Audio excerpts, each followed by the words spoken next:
السلام عليكم ورحمة الله وبركاته. الحمد لله كفى وسلام على عباده الذين اصطفى. أما بعد، قال الله تبارك وتعالى في القرآن المجيد والفرقان الحميد: فأعوذ بالله من الشيطان الرجيم. بسم الله الرحمن الرحيم. يا أيها الذين آمنوا ادخلوا في السلم كافة ولا تتبعوا خطوات الشيطان إنه لكم عدو مبين. وقال تعالى: ولا تكتموا الشهادة صدق الله العظيم. قال النبي صلى الله عليه وسلم: من رأى منكم منكرا فليغير بيده وإن لم يستطع فبلسانه وإن لم يستطع فبقلبه وذلك أضعف الإيمان، أو كما قال عليه الصلاة والسلام. اللهم صل على سيدنا مولانا محمد في أول كلامنا. اللهم صل على سيدنا مولانا محمد في أوسط كلامنا. اللهم صل على سيدنا مولانا محمد في آخر كلامنا. اللهم لك الحمد كما أنت أهله، فصل على محمد كما أنت أهله، وافعل بنا ما أنت أهله، فإنك أنت أهل التقوى وأهل المغفرة. اللهم صل على محمد كلما ذكره الذاكرون، وصل على محمد كلما غفل عن ذكره الغافلون. رب اشرح لي صدري ويسر لي أمري واحلل عقدة من لساني يفقه قولي. اللهم صل على محمد وآله ألف ألف مرة. اللهم صل على محمد وآله ألف ألف مرة. اللهم صل على محمد وآله ألف ألف مرة. محترم و معزز سامعین کرام، بزرگان دین، ایک مرتبہ دل کی گہرائیوں کے ساتھ درود پاک پڑھ لیں. اللهم صل على سيدنا محمد وعلى آل سيدنا محمد وبارك وسلم.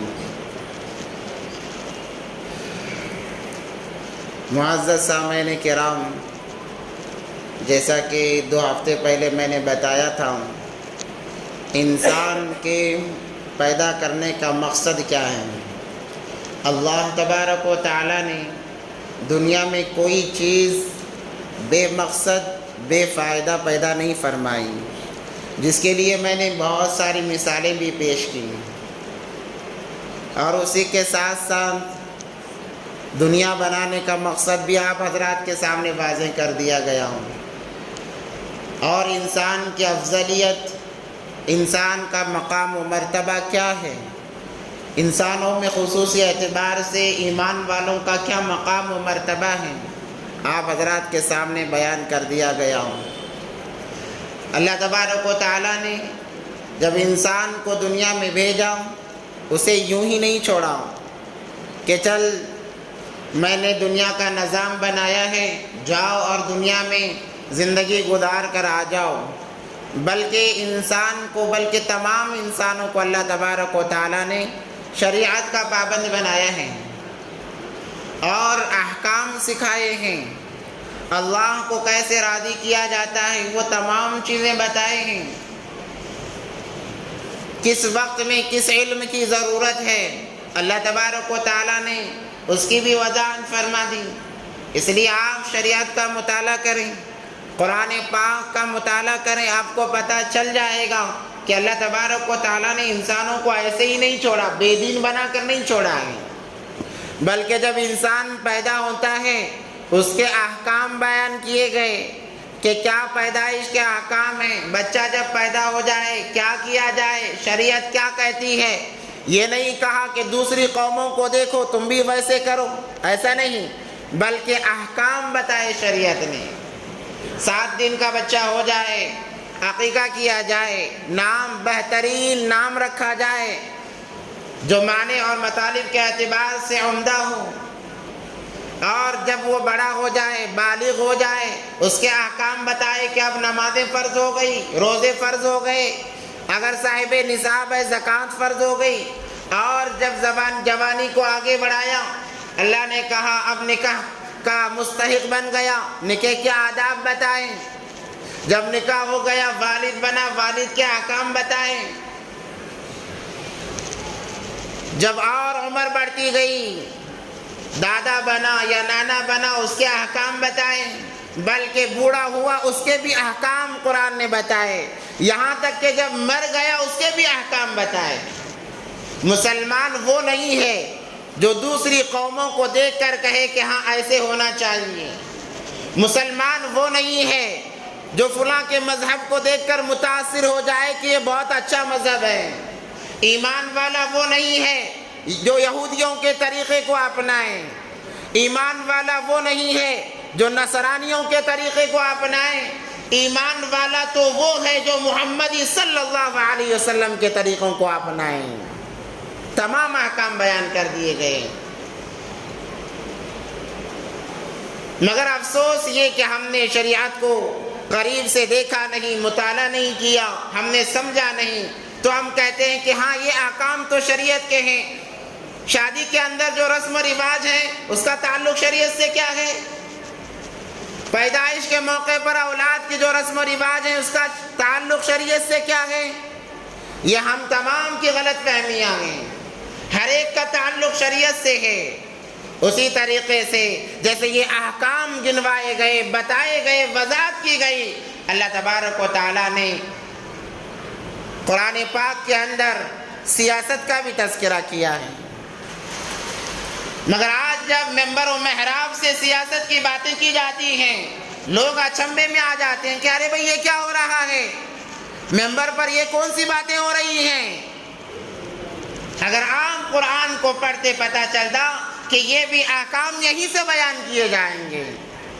اسی لیے سب سے پہلے میں نے آپ حضرات کے سامنے قرآن پاک کی آیت پڑھی، یا ایھا الذین آمنوا ادخلوا فی السلم کافہ، اے ایمان والو مکمل آؤ ایمان کے اندر، مکمل طور پر ایمان کے اندر آنا پڑے گا، شریعت کو اپنانا پڑے گا، احکام خداوندی کو اپنانا پڑے گا، تبھی آپ مسلمان کہلاؤ گے۔ اگر آپ نے آدھے دین کو لیا اور آدھے کو چھوڑ دیا اس کا کیا اعتبار ہے؟ دنیاوی اعتبار سے ایک انسان ڈاکٹری پڑھتا ہے، انجینئرنگ کی تعلیم حاصل کرتا ہے، اگر وہ ادھوری تعلیم حاصل کرے اور کہے کہ میں نے اتنا پڑھا ہے مکمل نہیں کیا ہے، کیا اسے ڈگری دی جائے گی؟ کیا اسے ڈاکٹری کے عہدے پر فائز کیا جائے گا؟ کیا اسے دنیا کے اعلیٰ مقام پر بٹھایا جائے گا؟ بلکہ کہا جائے گا تم نے مکمل تعلیم حاصل نہیں کی ہے، جاؤ اس تعلیم کو مکمل کرو، تب تمہیں ڈاکٹر بھی کہا جائے گا، انجینئر بھی کہا جائے گا۔ ویسے ہی اگر ہم آدھے دین میں شامل ہیں اور آدھا ہمارا رویہ الگ ہے، ہمیں غیروں کے آدھے طریقے پسند، شریعت کے آدھے طریقے پسند، تو ہم کامل ایمان والے کہاں سے بنیں؟ کامل مسلمان ہم کہاں سے بنیں؟ اس لیے اللہ نے فرمایا ادخلوا فی السلم کافہ، مکمل داخل ہونا پڑے گا، تب تمہارے لیے جنتیں ہیں، تب تمہارے لیے بہشتیں ہیں۔ اگر تم آدھا ایمان والا آدھا اپنے آپ کو غیر شمار کرو تو بہت مشکل ہے جنت میں جانا۔ وَلَا تَتَّبِعُوا خُطُوَاتِ الشَّيْطَانِ، مفسرین اکرام فرماتے ہیں اس سے یہی لوگ مراد ہیں جو آدھے دین کو تو لے لیتے ہیں اور کہتے ہیں اس کی کوئی ضرورت نہیں ہے، اس کی کوئی ضرورت نہیں ہے، ہم لوگوں کو دیکھ کر جی لیں گے، ان کے طریقوں کو دیکھ کر سیکھ لیں گے۔ وَلَا تَتَّبِعُوا خُطُوَاتِ الشَّيْطَانِ، یہ شیطان کی پیروی ہوگی، یہ شیطان کی اتباع ہوگی۔ اور اگلا جملہ اللہ تبارک و تعالیٰ نے فرمایا إِنَّهُ لَكُمْ عَدُوٌّ مُّبِينٌ، جان لو وہ تمہارا کھلا ہوا دشمن ہے۔ روز اول سے اس نے دشمنی کی ہے اور وعدہ کیا اللہ تبارک و تعالیٰ سے، یا اللہ مجھے قیامت تک کی مہلت ملے اور میں آپ کے سامنے دعویٰ کرتا ہوں، وعدہ کرتا ہوں، آپ کے امت کو، آپ کے بندوں کو، نبی پاک صلی اللہ علیہ وسلم کی امت کو، بلکہ تمام انسانیت کو قیامت تک بہکاؤں گا، یہاں تک کہ انہیں اپنے ساتھ جہنم میں لے جاؤں گا۔ اِنَّهُ لَكُمْ عَدُوٌّ مُّبِينٌ۔ مگر افسوس ہے ہماری زندگیوں پر جس چیز کا خطرہ ہمیں بتایا گیا کہ فلاں تمہارا دشمن ہے، وہ تم سے دشمنی کر رہا ہے، تم سے حسد و کینہ اس کے دل میں تمہارے لیے ہے، وہ تمہیں نقصان پہنچا رہا ہے، پھر بھی ہم اس کی باہوں میں آرام کرنا چاہتے ہیں، پھر بھی ہم اسے گلے لگانا چاہتے ہیں۔ اللہ نے وضاحت کر دی کئی جگہ میں، وہ تمہارا کھلا ہوا دشمن ہے، اسے قریب بھٹکنے نہ دو، قریب آنے نہ دو، مگر مسلمان ہے کہ اسی شیطان کو گلے لگانے پر تلا ہوا ہے۔ تو الغرض بات دوسری طرف چلی آئے گی، سیاست جو ہے دین ہی کا ایک حصہ ہے۔ اللہ نے قرآن میں فرمایا وَلَا تَكْتُمُوا الشَّهَادَةَ، گواہی کو نہ چھپاؤ۔ قرآن تو کہتا ہے گواہی کو نہ چھپاؤ، اس میں سیاست کہاں ہے؟ علماء کرام فرماتے ہیں گواہی کے بہت سارے اقسام ہیں، اس میں ایک قسم یہ بھی ہے کہ انسان کسی کے متعلق یہ کہے کہ یہ اچھا انسان ہے، اسے اتنے لوگوں کا ذمہ دار بنایا جائے، اسے عہدے پر بٹھایا جائے، اسے پارلیمنٹ کے اندر بٹھایا جائے، یہ اچھا انسان ہے۔ آج ریاست کرناٹکا کے اندر ہمارے سامنے ووٹنگ کا معاملہ آ رہا ہے، 10 تاریخ کو ووٹنگ ہونے والی ہے، 5 سال تک کے لیے ایک نظام طے ہونے والا ہے، کیونکہ یہ جمہوری ملک ہے۔ ایک مرتبہ کوئی جب آ جاتا ہے 5 سال تک وہ عہدے پر قائم رہتا ہے، 5 سال تک کا تمام نظام اس کے حوالے کیا جاتا ہے اور اس کو بٹھانے والے ہم ہوتے ہیں۔ اب جب ہم اگر کسی ناہنجار کو، غیر صلاحیت مند کو، خصوصی اعتبار سے مسلمانوں سے دشمنی کرنے والے کو ہم نے اس کے حق میں گواہی دی، سب سے پہلے اس بات کو جان لیں ووٹ جو ہے اس کے 3 قسمیں ہیں، ووٹ کی 3 قسمیں ہیں۔ ووٹ ایک گواہی ہے کہ آپ فلاں آدمی کے بارے میں گواہی دے رہے ہو کہ ہم گواہی دیتے ہیں کہ اچھا انسان ہے۔ دوسرا شہادت ہے اور تیسرا وکالت ہے، اور ان تمام چیزوں کا تعلق شریعت سے ہے۔ آپ کو نکاح کے اندر ایجاب و قبول میں گواہی بھی دینی پڑے گی، وکالت بھی کرنی پڑے گی۔ اگر کوئی انسان کسی عورت پر الزام لگاتا ہے، بہتان باندھتا ہے، وہاں پر بھی گواہی دینی پڑے گی، وہاں پر بھی گواہ لانے پڑیں گے، اس کا تعلق شریعت سے ہے۔ میں آسان انداز میں آپ کو سمجھانے کی کوشش کر رہا ہوں۔ تو اور جب انسان کسی کے حق میں ڈال رہا ہے، وہ اس بات کا اعلان کر رہا ہے، دعویٰ کر رہا ہے، گواہی دے رہا ہے کہ ہم جس کے حق میں ووٹ ڈال رہے ہیں وہ اچھا انسان ہے۔ آپ اسے بڑا بنا سکتے ہیں، آپ اسے ملک کا اسے ریاست کا بڑا بنایا جا سکتا ہے، محلے کا بڑا بنایا جا سکتا ہے۔ یہ ہمارا ووٹ اس بات کی تصدیق کرتا ہے۔ اس لیے جب ووٹنگ کا معاملہ آئے، اپنے آپ کو تنہائی میں لے جا کر ذرا سوچیں کہ ہم کیا کرنے جا رہے ہیں۔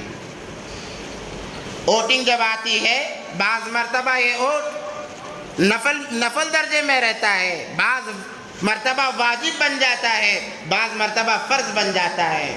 آج ہمارے ملک کے حالات کو دیکھا جائے، آج ہمارے ملک کا جائزہ لیا جائے، آج ووٹ ڈالنا فرض ہے۔ اگر ہم نے اس کے اندر کوتاہی کی، اللہ کے وہاں جواب دینا پڑے گا، اللہ ہماری پکڑ فرمائیں گے۔ ہمارے اندر 3 طبقے کے لوگ ہیں، ایک وہ جو ووٹ کو کوئی اہمیت نہیں دیتے، وہ سوچتے ہیں کہ چلو ہم ڈالیں گے تب بھی ٹھیک ہے، نہیں ڈالیں گے تب بھی ٹھیک ہے، یہ بھی گمراہی پر ہیں۔ اور ایک طبقہ وہ ہے ووٹ ڈالتا ہے مگر غلط انسان کو ڈالتا ہے، وہ بھی گمراہی پر ہے، اور ایک طبقہ وہ ہے جو اپنے ووٹ کو بیچ دیتا ہے، وہ بھی گمراہی پر ہے۔ یہ تینوں طبقے کل قیامت کے دن اللہ تبارک و تعالیٰ ان سے سوال کرے گا، ان کے پاس کوئی جواب نہیں ہوگا۔ اس لیے جب یہ معاملات ہمارے سامنے آئیں، ہم پہلے سے فکر مند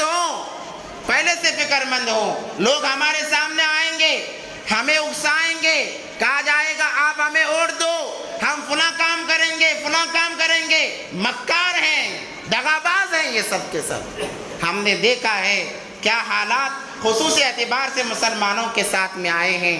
مسلمانوں کو ان لوگوں نے کھلونا بنایا ہے، کیوں؟ اس لیے کہ سب سے پہلے میری غلطی ہے، ہماری غلطی ہے کہ ہم آج ایک نہیں ہیں۔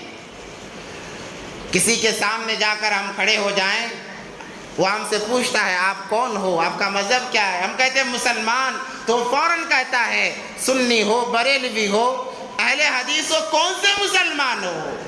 ہم اتنے طبقے میں بٹ گئے، ہمارے اتنے طبقے ہو گئے، فلاں پر انگلی اٹھاتا ہے، ایک دوسرے پر انگلی اٹھاتا ہے۔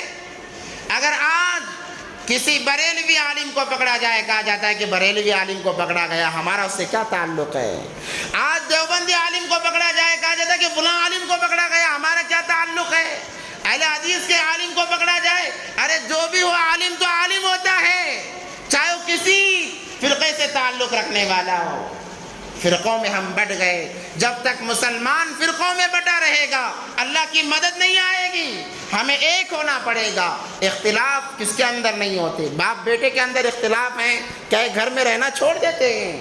ماں بیٹی کے اندر اختلاف ہوتے ہیں، کیا یہ گھر میں رہنا چھوڑ دیتے ہیں؟ کاروبار جہاں کرتے ہیں وہاں اختلاف ہوتے ہیں، کیا ہم کاروبار کرنا چھوڑ دیتے ہیں؟ دنیاوی معاملے میں جہاں اختلاف ہوتا ہے ہم وہاں برقرار رہتے ہیں، دین کے معاملے میں ہم کیوں الگ ہو جاتے ہیں؟ وہ اختلاف اپنی جگہ ہے، اس کو رہنے دیجئے، آپ کو اس سے کیا تعلق ہے اختلاف سے؟ آپ اختلافات میں نہ پڑیں، آپ یہ سوچیں کہ ہم کیسے ایک ہو جائیں۔ قرآن کہتا ہے وَأَطِيعُوا اللَّهَ وَرَسُولَهُ وَلَا تَنَازَعُوا فَتَفْشَلُوا وَتَذْهَبَ رِيحُكُمْ۔ اگر تم بکھر جاؤ گے، تم فرقوں میں بڑھ جاؤ گے، اللہ تبارک و تعالیٰ تمہاری ہوا کو اکھاڑ دیں گے، اللہ تبارک و تعالیٰ تمہاری ہوا کو اکھاڑ دیں گے، تمہارے دلوں کے اندر خوف کو، ڈر کو داخل کیا جائے گا، یہاں تک کہ انسان اپنے سائے سے ڈرے گا، اپنے سائے سے خود انسان ڈرے گا، اور لوگوں سے انسان ڈرے گا۔ یہ فرقوں میں بٹنے کی وجہ سے، ایک نہ ہونے کی وجہ سے آج ہمیں ایک ہونے کی ضرورت ہے۔ جب ہم ایک ہو جائیں گے کوئی طاقت ہمیں ہلا نہیں سکتی، ہٹا نہیں سکتی۔ جیسے میں نے کہا ایک انگلی اگر کھڑی ہو جائے کچھ نہیں کر سکتی، اگرچہ وہ انگوٹھا ہی کیوں نہ ہو، وہ کچھ نہیں کر سکتا۔ جب یہ پانچوں انگلیاں مل جاتی ہیں، پانچوں انگلیاں جب مل جاتی ہیں ایک طاقت بن جاتی ہے اور وہ کچھ بھی کر سکتا ہے۔ اس لیے آج ہمیں فرقوں میں بٹنے سے اچھا ہے کہ ہم ایک ہو جائیں اور ایک ہو کر آگے بڑھیں گے، انشاءاللہ ہم نے پہلا قدم اٹھائیں گے، دوسرے قدم پر اللہ کامیابی کو رکھ دیں گے۔ تو اس لیے فرقوں میں سب سے پہلے نہ بٹیں، اور خاص کر کے ان معاملات میں جب ووٹنگ کا معاملہ آتا ہے ہم متحد ہو جائیں، متحد ہو کر کون ہمارے لیے بہتر ہے، کون بہتری کر سکتا ہے، کون بہتری لا سکتا ہے، کس کو ووٹ ڈالنا اچھا ہو سکتا ہے، یہ ہم سوچیں، خود سوچیں۔ کسی کے متعلق کیا بتایا جا سکتا ہے؟ انسان اللہ نے عقل دی ہے، ہم عقل مند ہیں، ہم خود سوچیں، ہم خود سوچ کر ووٹ کا استعمال کریں، اپنے ووٹ کا استعمال کریں۔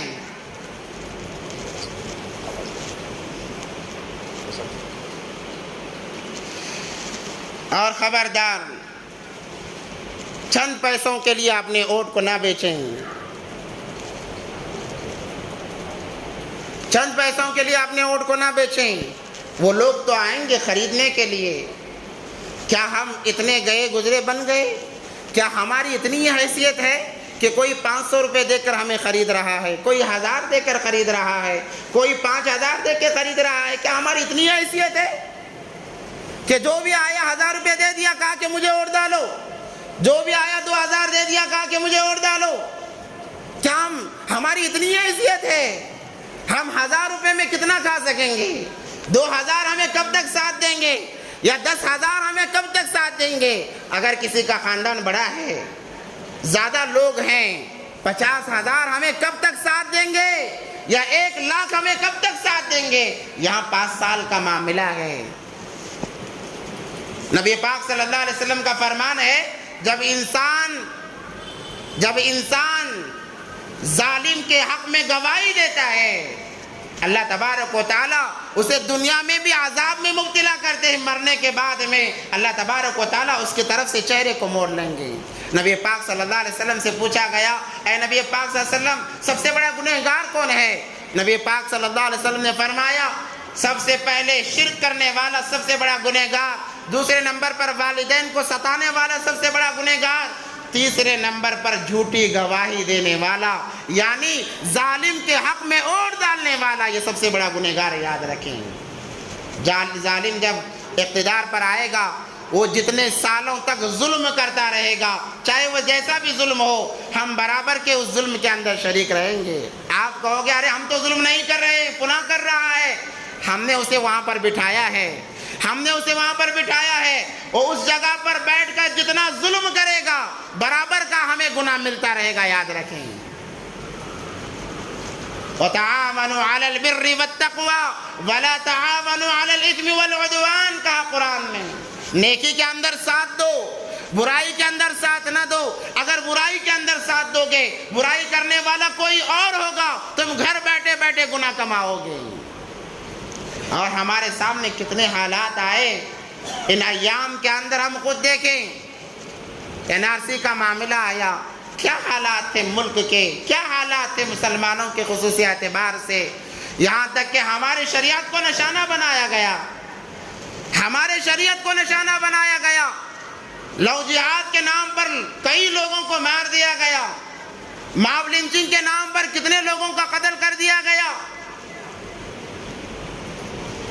حلال کے نام پر گوشت کے نام پر لڑایا گیا، یہاں تک کہ ہماری اذانوں پر پابندی لگائی گئی، جو اسلامی شعار میں سے ہے، جس کو ہم نے پیدا ہوتے ہی سب سے پہلے جو کانوں میں ہمارے آواز گئی وہ اذان تھی، اس اذان پر پابندی لگائی گئی۔ اگر اب بھی ہم سوتے رہے، بتاؤ ہمارا کیا انجام ہوگا؟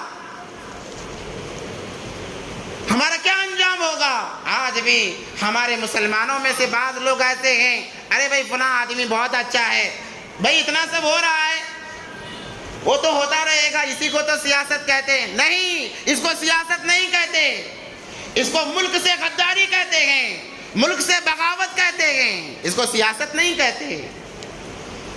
سیاست یہ بہت پاکیزہ نام ہے، یہ بہت پاکیزہ چیز ہے، چند لوگوں نے اسے برا بنایا ہے اور ہم ان کا ساتھ دے رہے ہیں۔ اس لیے ایسا نہ ہو، جب ہمیں موقع دیا جا رہا ہے تو ہم اپنے ووٹ کا صحیح استعمال کریں، اپنے ووٹ کو ضائع نہ کریں چند کوڑیوں کے خاطر، چند پیسوں کے خاطر، اپنے ووٹوں کو اللہ کے لیے ضائع نہ کریں اور ہر کوئی ووٹ ڈالے۔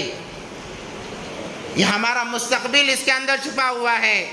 اگر ظالم بیٹھ گیا، ظالم آ گیا، ظالم حکومت آ گئی، پھر کیا ہوگا بتانا بہت مشکل ہے۔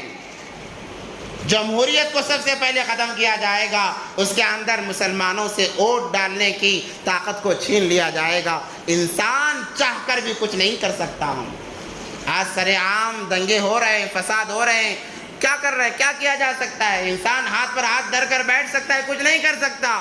اگر ہم نے اپنے ووٹ کا غلط استعمال کیا، ظالم کے حق میں ہم نے ووٹ ڈالا، وہ وقت دور نہیں ہے کہ باپ کے سامنے بیٹی کی عزت لوٹی جائے گی، شوہر کے سامنے بیوی کی عزت لوٹی جائے گی، بیٹے کے سامنے ماں کی عزت لوٹی جائے گی۔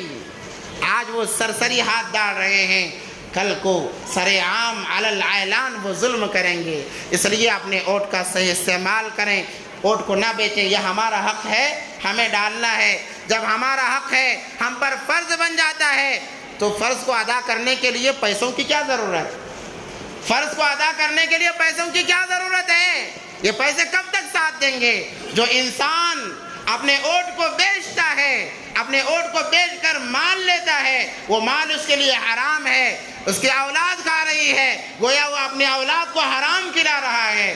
اس سے جتنا انسان کے اندر خون بنے گا، خون سے گوشت بنے گا، تمام کا تمام حرام رہے گا۔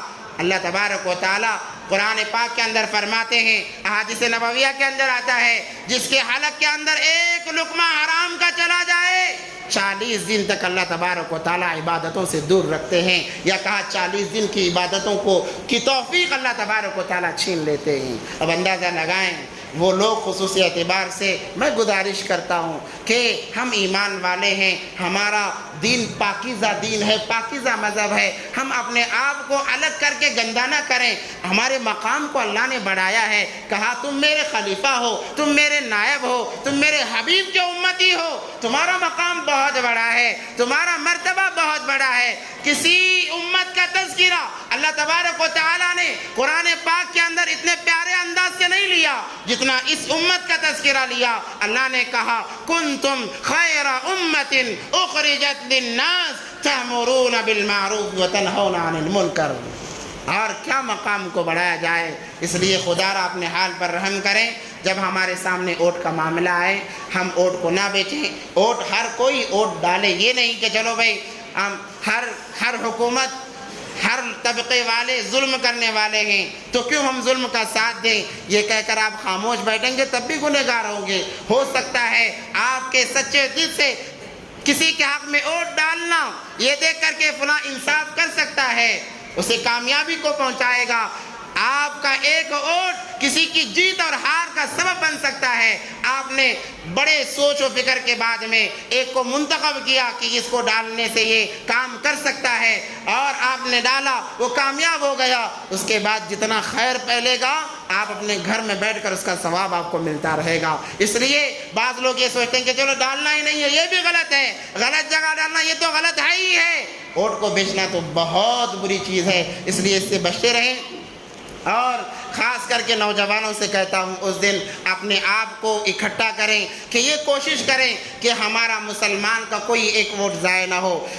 اگر کسی کو معلومات نہیں ہے تو معلومات فراہم کریں، یہ خدمت خلق میں آتا ہے، اللہ اس پر اجر دیں گے۔ نوجوانوں سے کہتا ہوں اور جس جہاں سے مل رہا ہے اس کے لیے نہ ابھاریں، بلکہ آپ یہ دل میں رہ کر سوچیں کہ ہمارے لیے کیا بہتر ہو سکتا ہے۔ آج تک ہم نے کن کن حالات کا سامنا کیا ہے، یہ سوچ کر جب آپ ووٹ ڈالنے جائیں گے اللہ کی ذات سے پوری امید ہے آپ کا ووٹ صحیح انسان کو پڑے گا۔ جب صحیح انسان آئے گا جتنا خیر پھیلے گا گھر بیٹھے بیٹھے ہمیں ثواب ملے گا، ہم ثواب کے مستحق بنیں گے۔ اور معمولی بہانے سے ووٹ کو ترک نہ کریں۔ بیماری ہے کوئی بات نہیں، آپ مشقت اٹھائیں آپ کو ثواب ملے گا۔ اور جو بیمار جا نہیں سکتے نوجوانوں سے کہتا ہوں آپ ان کے لیے خادم بنے، خدمت گزار بنے، اللہ آپ کو بھی ثواب دے گا۔ اور اسی کے ساتھ ساتھ یہ معاملہ بھی آنے کے امکانات ہیں، میں پہلے ہی آگاہ کر رہا ہوں۔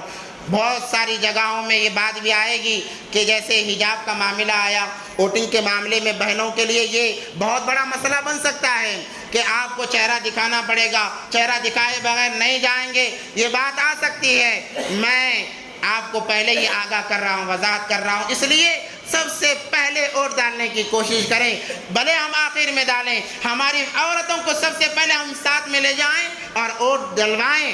پہلا کام ہمارا یہی ہو کہ ہماری عورتیں ووٹ سے فارغ ہو جائیں۔ اگر کسی علاقے میں، اگر کسی تعلقے کے اندر یہ بات چل بھی جائے کہ چہرہ دکھائے بغیر ووٹ نہیں ڈال سکتے، میں ان بہنوں سے گزارش کرتا ہوں آپ فکر نہ کریں، شریعت نے ہر چیز کی گنجائش دی ہے۔ جب کوئی عورت ڈاکٹر کے پاس جاتی ہے، اپنا علاج کرانے کے لیے جاتی ہے، شریعت کہتی ہے وقت ضرورت پردے کو ذرا پیچھے کیا جا سکتا ہے تاکہ آپ کی صحت صحیح ہو جائے، آپ تندرست بن جائیں۔ یہ ضرورت کا اہم تقاضا ہے۔ آپ کا ایک ووٹ انسانیت کا ثبوت دے سکتا ہے، آپ کا ایک ووٹ بھلائی کو لانے کا ذریعہ بن سکتا ہے۔ اس لیے اگر کسی جگہ یہ معاملات آ بھی جائیں ہم دعا کریں گے کہ نہ آئیں، اگر آ بھی جائیں تو میں ان بہنوں سے کہتا ہوں تھوڑی دیر کے لیے اپنے چہرے پر سے حجاب کو ہٹا لیں تاکہ ثبوت مل جائے اور جا کر آپ اپنا ووٹ ڈالیں۔ آپ یہ نہ سوچیں کہ یہ کیا کہا جا رہا ہے۔ اگر اس معاملے میں ہم رہ کر یہ سوچیں کہ کیسے ہم اپنے چہرے کو بتائیں، اس سے اچھا تو ووٹ ڈالنا ہی نہیں ہے۔ یہ بھی دیکھو بعض جگہ شیطان دین کو سامنے لا کر گمراہ کرتا ہے، تو یہ بھی ایسا ہی ہوگا جیسے کہ دین کو لا کر ہمیں گمراہ کیا جا رہا ہے، کیونکہ ایک ایک ووٹ کی بہت اہمیت ہوتی ہے۔ اس لیے خدا را ہم اپنے حال پر رحم کریں، اپنے مستقبل کو سوچیں۔ ہمیں اس ملک کے اندر رہنا ہے، جمہوریت کو باقی رکھنا ہے، قائم رکھنا ہے، تو ہم اپنے حق کو ضائع نہ کریں بلکہ اس کا صحیح استعمال کریں۔ بس اتنا کہہ کے اپنی بات ختم کرتا ہوں۔ آخر دعوانا الحمدللہ رب العالمین۔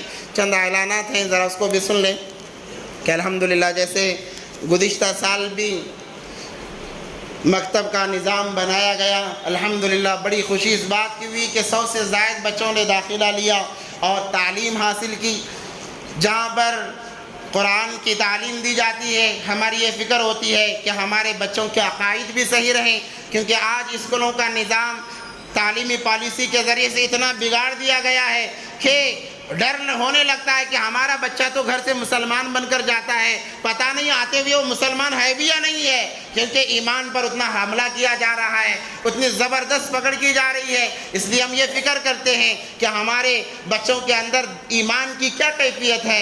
سوالات کے ذریعے سے وقتاً فوقتاً ہم انہیں سوالات دیتے ہیں دین کے معاملے میں، تاکہ پتہ چلے بچے کے اندر دین کے حاصل کرنے میں کتنی استطاعت ہے، یا ان کے گھر والوں کا کیا پوزیشن ہے دین کے معاملے میں، اور ہم اس کا جواب بھی بتا دیتے ہیں۔ اس لیے تعلیم کے ساتھ ساتھ عقائد و اخلاق کی بھی الحمدللہ یہاں پر اس کا بھی نظام بنایا گیا ہے۔ جیسے کہ گزشتہ سال میں الحمدللہ 100 سے زائد بچوں نے داخلہ لیا اور تعلیم حاصل کی۔ اس سال بھی زیادہ سے زیادہ اپنے بچوں کو مدرسے میں بھیجیں، مکتب میں بھیجیں۔ یہی ایک راستہ ہے اپنے بچوں کے ایمان کو باقی رکھنے کا، اپنے گھر کو دینی ماحول، اپنے ماحول کو دینی ماحول بنانے کا۔ اگر ہمارے بچوں کا تعلق مدارس سے نہیں ہوگا، مکاتب سے نہیں ہوگا، بعید نہیں کہ ہمارے بچے دھیرے دھیرے مرتد ہوتے چلے جائیں گے، کیونکہ باہر کا نظام اتنا بگڑا ہوا ہے، اتنا بگڑا ہوا کہ بیان کرنا مشکل ہے۔ اس لیے ہمیں چوکنا ہونا ہے، اس لیے ہمارے بچوں کا تعلق مکاتب سے جوڑیں۔ الحمدللہ مدارس بھی شروع ہو گئے ہیں، جہاں ہمارے 2 بچے ہیں، ایک بچے کو لیے ہم اسکول کی تعلیم کے لیے خاص کریں، ایک بچے کو ہم مدرسے کے لیے خاص کریں، کہ دیکھو جتنا دنیاوی تعلیم ضروری ہے، دینی تعلیم بھی ضروری ہے۔ ایک بچہ ہمارا حافظ قرآن بنے، اس کے بعد دنیاوی ڈگریاں حاصل کرے، کوئی بات نہیں، کوئی منع نہیں کیا گیا، کبھی روکا بھی نہیں گیا، مگر اس کی بھی فکر ہو کہ جہاں 3-4 بچے ہیں، کم سے کم ایک بچہ ہمارا مدرسے کے لیے دے۔ دین کی حفاظت کے یہی قلعے ہیں، یہیں سے دین کی حفاظت ہوتی ہے، اور اسی کے ساتھ جو گھروں میں بچے ہوتے ہیں ان کا تعلق مکاتب سے ہو جائے۔ ہمارے بچے آئیں گے، پڑھیں گے، ان کا عقیدہ درست ہوگا، کیونکہ بچپن میں جو پڑھا جاتا ہے، بچپن کے نہیں بلکہ مرنے تک بھی باقی رہتا ہے، وہی عقائد انہیں جنت میں لے جانے کا سبب و ذریعہ بنیں گے، اور ہمارا گھر دینی ماحول کے اندر تبدیل ہوگا۔ اگر ہم بچوں کو دین سے دور رکھیں گے، مکاتب سے دور رکھیں گے، بعید نہیں کہ وہ بے دینی ہمارے گھروں میں بھی آ جائے۔ ایسے کئی واقعات ہیں، بچوں کی وجہ سے ماں باپ نے دین کو چھوڑ دیا ہے، اس لیے اس کی بھی فکر کریں۔ الحمدللہ آج سے اس مسجد کے اندر جو مکتب کا نظام چلایا جا رہا تھا، اس کے داخلے شروع ہیں۔ تمام سے گزارش کی جاتی ہے کہ اپنے بچوں کو لا کر داخلے کرائیں، تاکہ جلدی سے جلدی تعلیم کا آغاز کیا جا سکے، تعلیم شروع کی جا سکے۔ اور جب کوئی کسی کا بچہ مکتب میں آ کر پڑھتا ہے، اللہ تبارک و تعالیٰ اسے اتنا اکرام، اور اللہ تبارک و تعالیٰ کے نزدیک اس ماں باپ کا اتنا مقام بڑھ جاتا ہے کہ بیان کیا نہیں جا سکتا۔ بلکہ کتابوں میں ایک واقعہ لکھا ہوا ہے کہ ایک باپ بڑا ظالم تھا، شرابی تھا، کبابی تھا۔ اس نے جب محسوس کیا آثار کو، موت کے آثار کو، اس نے وصیت کی کہ میرے بچے کو آپ عالم بنائیں یا میرے بچے کا تعلق دین سے جوڑ دیں۔ وہ مر گیا۔ اتفاق سے جب لڑکا پیدا ہوا، بیوی نے شوہر کی وصیت کے موافق اس کی پرورش کی اور لے جا کر مکتب کے حوالے کیا۔